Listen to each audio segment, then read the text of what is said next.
And now, ladies and gentlemen, Skywalker. Thank you, Big Jim Edwards, for that nice introduction as usual, sir. And thanks for tuning in today on June 15th already, 2022. And we've got such a great show coming up for you today. A great radio veteran, Bob Landree. Now, Bob's been around the block, of course. He's worked at some of the best radio stations across the country. He's going to share some of his adventures today on Radio Memories, and we're going to get to him right after this. Radio Memories, sponsored by Audio Girl Productions. Devastatingly effective, with a roster of English, Spanish, and French Canadian voiceover talent, custom music, jingles, and more. Check out audiogirlproductions.com. That's audiogirlproductions.com. Joining us now from his beautiful home in Colorado, or as his good friend Rick Dees would like to say, somewhere across the fruited plain. It's our good friend and radio veteran, Bob Landree. Bob, it's so great to have you on Radio Memories. Well, thanks for having me, Dave. I'm looking forward to this interview. I didn't expect to be on it. Oh, and actually, goodness. I found out about it when I saw a couple of your interviews, and I made a comment about it. And you got in touch with me and said, "How would you like to be on the show?" And I'm like, sure. Yeah, I actually think I promoted you before you actually said okay. Yeah. So I kind of felt like, oh, I got him this time. Yeah. That's how I have to get a lot of these, disc jockeys, because a lot of jocks don't like to talk about the past, and right. Which is kind of funny. But I really enjoy hearing the stories, and of course you've got some great interviews. Stories. I liked every one of them that I've seen. Oh, some of those people I never knew because I got out of major market radio 32 years ago and moved to where I am now in the fruited plains of Colorado, Right. And you work for American General Media now as a salesperson. So you've No, account executive. Oh, I'm sorry. I apologize. Right, either way, you've crossed over to the dark side. Yeah, I still do some commercials and some voice work, but my on-air days are over. But for a lot of people, the on-air days are over. For most people, yeah. For voice tracking got pretty boring, especially all the great jocks that we once heard on the air. It's pretty much over. And why don't we start off like where you began in this career? Let me start off. It was 1959. My father was a naval aviator, and he was stationed in San Diego. And that's the first taste of radio. I listened to Happy Hair. People know who Happy Hair is at KCBQ. And I won a contest. So that kind of sparked the interest. We moved from there. Dad went to Fletcher School of Law and Diplomacy. The Navy sent him there in Boston. So we moved there in 1960, and I used to hear WMEX and Arnie Ginsberg, woo-woo Ginsberg. That made an impression on me. And woo-woo. Yes. And he talked about Adventure Car Hop as the place to go for food that's always right. Maybe 11 years old. And then we moved from Boston. Dad got orders back to the Bay Area, San Francisco Bay Area. In fact, he got 3 sets of orders there. And unfortunately, my dad was killed in Vietnam in 1966. Yeah, he was a commanding officer of the squadron. It was, that's really why my formative years were in the Bay Area. I lived in Alameda, California, and I listened to KFRC. I listened to KYA and KEWV before the Drake Chenault sound took over on KFRC, the boss jocks at KHJ. Right. The battle was between those two stations. Well, when we lived in the Bay Area, when we first moved, I was about 12 years old then. I met Casey Kasem at KEWB before he was nationally known. I was walking with a couple of buddies of mine, and I saw the Kroll Collier building. I think that's who owned KEWB. And I said, hey, that's the radio station. So we went in there, pushed a button on the elevator to go up there, and the doors open. Here's this guy staying there. He said, well, hi, boys. I said, you're Casey Kasem? He says, I sure am. I said, well, I've won all kinds of contests with you guys. And he said, you must be, and I'll use my legal name. He said, you must be Bob Hessam. And I was floored. He knew because I won somebody. I was almost a professional contest winner. He was so gracious and so nice. he influenced me to get in radio. Just the way he didn't say get into radio, No. but just the way he acted. Yeah. And he said, "How would you guys like to see the studio?" He took us up there, showed us. I'll never forget that. In '66, KFRC came on the air with a new Drake Chenault format, just floored everybody, all the kids, all of us teenagers. We listened. I listened to, and I met Jay Stevens. I met Howard Clark when I was a teenager because I was interested in Jay Stevens. Jay Stevens introduced me to Howard Clark, and he was just a great guy. And I heard him when I was visiting in San Diego. I heard this guy named Steve J. And I called him. I said, when at KFRC, I called him. I said, "Jay Stevens, were you Steve J in San Diego?" And he said, "Yeah." And that's when we met. That's when he said, "Come on over here." But anyway, so I spent time listening to that, and I got interested in radio, really interested in radio. I was a teenager, and I became a kind of a figurehead for the San Francisco Sports and Boat Show. Tom Rooney was the owner, and the powers that be wanted to make me the teenage executive of the San Francisco Sports and Boat Show. So what that meant is I cut their commercials at union rates too. I couldn't believe the amount of money I got for cutting their commercials. But when that happened, I actually was on Dave McElhatton's morning show in KCBS, scared shitless because, here I am. Yeah. And I also got to meet, these are big people known, like Don Sherwood. We think Don Rose was big. Don Sherwood owned the market at KSMO for adults, my mom and dad, everybody. Whatever Don Sherwood said, people talked about that. And I met Carter B. Smith and Terry McGovern I met later, because that's where I got my in through the San Francisco Sports and Boat Show. I met Lou Geneva. He hired me. He was a board op at KSFO, but he was also a PD at a station called KVEZ, just south of San Francisco in San Mateo. And he gave me a chance to get on the air. I did weekends, and it changed format to KSOL. It became the FM KSOL. Right. And I was there for a while. But that's where I met Gary Mora, too, who was well known at KYA and KSFO. And Gary and I are in touch on Facebook. But I think Gary is in touch with everybody on Facebook. I love him. He is. Yeah. Oh, he's a great guy. He was great to me back then. He was kind of beginning. I was really beginning. He was kind of beginning, but he had a great set of pipes, and he was coached by Mel Blanc. Is that right? Oh yeah. He's done a lot of voice work. Wow. And I met somebody who owned a station and said that you've got to get out to a smaller market and learn how it works that way, because these big stations in San Francisco, you're working at a little safe station, and it's not really involved with the community like KSFO was, or all the stations in San Francisco. So I put tapes out, and I got hired at Kobo, KOBO, from California. It was like Kobo in Yuba City, they bought KKIQ in Livermore, and they bought Caffey in Bakersfield. And I moved real quick from Kobo. They wanted me to go to KKIQ, and I did mornings there. I did mornings at KOBO. It was KOBO. They gave me a chance to do mornings. I was experimenting. By then, I was influenced by Don Rose. I started using drop-ins, and I was trying to create my own thing. I wasn't sure what I was doing.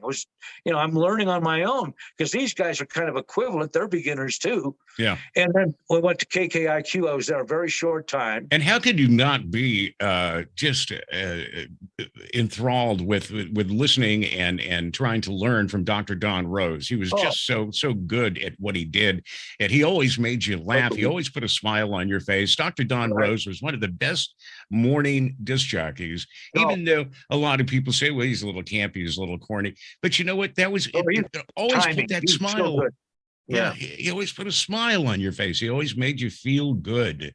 And isn't that a talent that nobody else had? He had a talent. I tried to imitate it. I couldn't do it. He influenced me so much. I was fortunate enough to meet him when I was with RKO. And like you said, I think he projected that personality as part of him. That's the way he was. You would think that's the way he was everywhere. Now, did you work at? He was nothing like that. He was a gentleman, quiet. Yeah. Just a wonderful guy, just so gracious. At any point in time, did you work at KFRC? No, I didn't. I heard talk about our general manager and vice president at HBQ, Dick French. There was a possibility of him going to replace Pat Norman. And I think, and I know Dick now, he and I visit each other a couple times a year. And what I heard from him is that I think he would have given me a chance to come out there. But I also realized if I went out there with Dr. Don, my act would have to change. Oh, yeah. Because, which I understood. But I wanted to go to KFRC. But things happened in my life that caused me to leave early. I actually left WHBQ before Rick Dees did. But I don't want to get into that because I was getting at, I was working for General Broadcasting, which owned KOBO, owned KKIQ and Caffey. Well, I was at KKIQ just a couple of months. I went to KERN, was hired by Johnny Mitchell and worked with Doug DeRue there. But at the same time, I sent tapes out. One of the tapes I sent out, what I sent to Kern, also went to Bobby Rich. And I didn't know anything about B100, but it was KFMB I sent it to. Well, Bobby Rich called me up. He came up to Bakersfield and offered me the morning show, mornings at B100. I was the first jock to crack the mic. I learned from Bobby Rich. He taught me how to take my, in fact, he called me raw talent. Things I was doing I didn't understand, and put it in perspective and gave me direction within the parameters of following a format, but being a personality. He was instrumental in doing that. He taught me so much with all the rules, and I felt like I'm becoming a professional. And when I went to San Diego, I was really intimidated because he was the best. Yeah. He was best. just great. Right. He helped me do that. But well, I mentioned that Willie and I, he was my closest friend at B100. But here we are, the two drive shift people. I didn't realize that you and Willie B had worked together at B100. Oh yeah. We were hired at the same time. That was our first break in a major market. And I just saw Willie a couple of years ago up in Yuba City because I worked at Cobo and my daughter was up there. I had to go over there to get a birth certificate for her. And Willie and I went to lunch. It was great to see him. Picked up just like we're always together, Sure, where you left off. Yeah. It's funny how you can do that with good friends. Right. So you and Willie B were at B100, and you kicked off KFM BFM. I did. San Diego's B100, right? In Morning Drive. You want to hear the embarrassing story? I don't think people remember this, or maybe some do, and they were so embarrassed. We practiced like a week beforehand to get everything ready. And so I'm just so nervous, Sure. And I had we didn't have carts at B100. At first. You're playing records. And I queued it up, and I don't know what happened. The shotgun went off. The sounder, B100. You were playing. Yeah.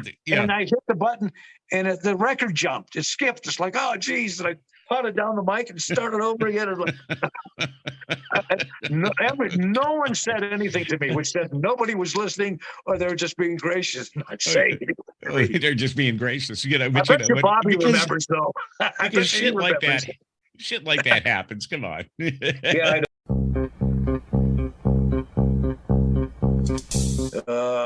In end of August and September, I was talking to John Long.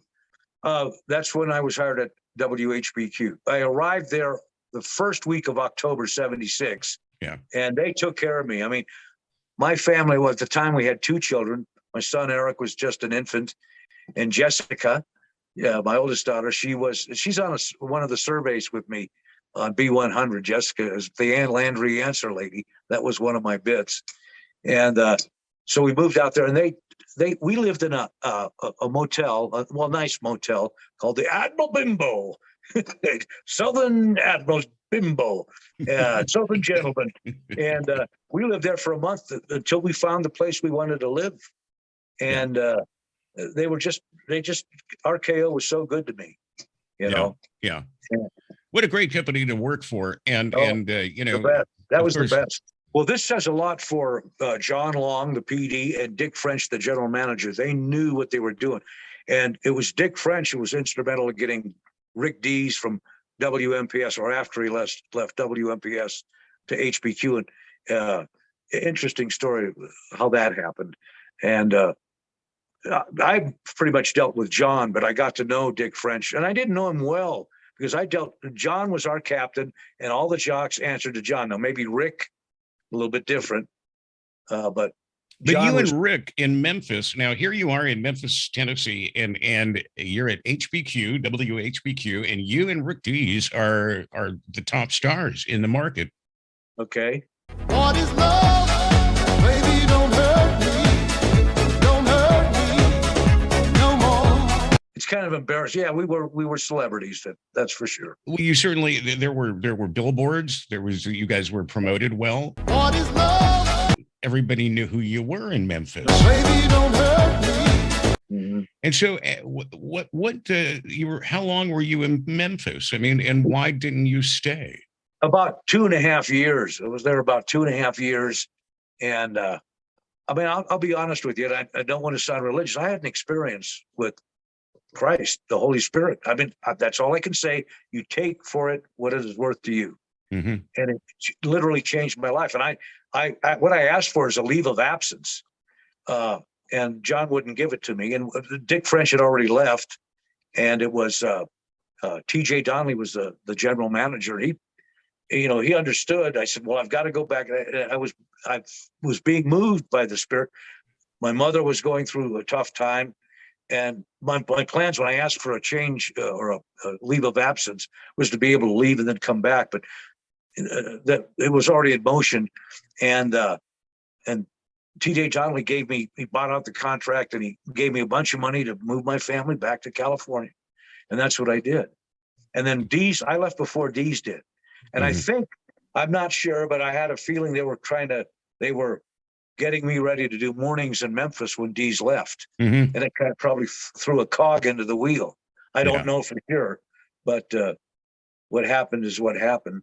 Well, you sounded great. You sounded great on the air. One of the great jocks, that was on the air, and I want to play an air check of you. And why don't you describe what I'm about to play? Well, you're talking about an air check now, or most recently. Yeah, most recent air check of you. But I can play one from HBQ as well if you like. This is how good. The way I think, because I stopped using drop-ins, and I think what I developed into where I felt comfortable, and it was really me being a personality, really being me. And that's when I was with Clear Channel in the Four Corners region. They had stations here, and the ops manager and PD hired me. He loved me. He knew all about my career, and I was surprised. His name is Dan Kelly. He may not be known nationally, but he's known by a lot of people, and a tremendous programmer. He made the Four Corners stations what they are today for Clear Channel. Now our company, American General Media, really is controlling it because we're live. We still have people live. Right. Clear Channel totally pulled out. They're operated out of Albuquerque, and we just bought their building. It's now the American General Media building. Wow. In Farmington, one of our offices. But anyway, this air check is a recent air check.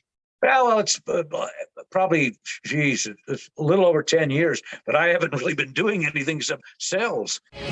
Mamas and the Papas at Cool 104.5 Oldies Radio for the Four Corners, California Dreamin'. And this is Bob Landry with you. We're going to take a look at our forecast coming up. California really has pretty nice weather, but some of the nation is really sweltering with high temperatures and high humidity. It's actually warmer here without the thunderstorms.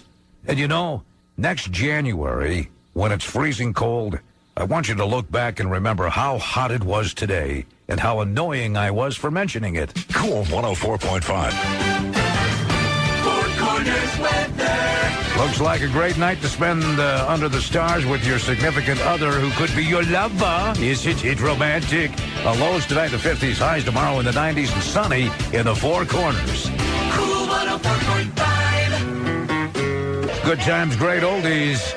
The Buckingham's kind of a drag, and here's Don and Juan. What's your name at Cool 104.5? What's yours? There is absolutely no radio station in the Four Corners playing as many songs every hour as Cool 104.5. Paul McCartney and Wings. Cool 104.5, the greatest music of all time. Sir Paul McCartney and Wings. Silly love songs. Did you detect a slight British accent when I said Sir Paul McCartney and Wings? I thought so. Yeah. Hey, this is Bob Landry with you, 4 o'clock hour, and shortly, the 7 Endeavour astronauts are scheduled to launch into outer space from Pad 39A, and they have teacher Barbara Morgan on board. 4:36, that's just a few minutes from now. And we wish them well. Not only that, you know, NASA has a probe on its way to Mars. Remote-controlled robots will explore the planet's surface. The robots are controlled by NASA scientists here on Earth. And unlike the astronauts, NASA scientists do not have to wear diapers unless they want to. August 16th. Certainly a radio veteran. You sound great. You sound great. I'd love to play one of those Well, that's HPQ. what you think. That's what you think. Well, and I'd love to play a 56 HPQ air check of you, and I hope we can do that next time. I really appreciate your time, Bob, and I know you're busy there in Colorado doing your account executive stuff. Yeah. Did I say it right? You sure did. I'm glad you said that. I feel better now. I'd like to get you back on the show and talk a little bit more about your career and your history. And I'd like to play a few other air checks. Like I said, I'd like to play something from 56 HBQ, Sure. which was very exciting for me to listen to. And I thought this air check sounded great. It's too bad, but there's so many people who left the business who I thought that were great. And they just felt it was time. And for a lot of people now that you and I both know, they've gone. Well, you And- mentioned Charlie Tuna. I had a chance to actually meet Charlie Tuna on the phone.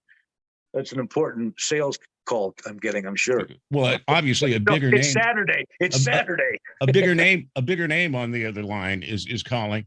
Could you tell Rick Dees that he's busy with? Yeah. See, look up here. There's Rick with Walter Cronkite and Jack Nicholson. There's the old B100 crew. They had their reunion. Unfortunately, I couldn't make it. I was really looking forward to it. But and there's David Letterman when he was in Durango riding the Durango Silverton narrow gauge. See? Beautiful. I've been somewhere, man. I know people. I tell you, I want to talk more about you and Rick Dees. A lot of people don't know that you and Rick Dees are really good friends. What is love? And you guys had a great time in Memphis. And We did a lot. He gave me a chance. I learned a lot from Rick. I've got to give him credit. He's one of the people I learned from. And I really want to get more into that when we talk again. And you certainly are invited, and you are a great radio veteran. You are great at what you do. I'm sorry you retired so early, but I'm happy that you are happy. You seem extremely happy, and your family. And it's great. It's great to be friends. I'm a great-grandfather now, a great-grandfather 4 times. I know you are. God bless you. God bless you.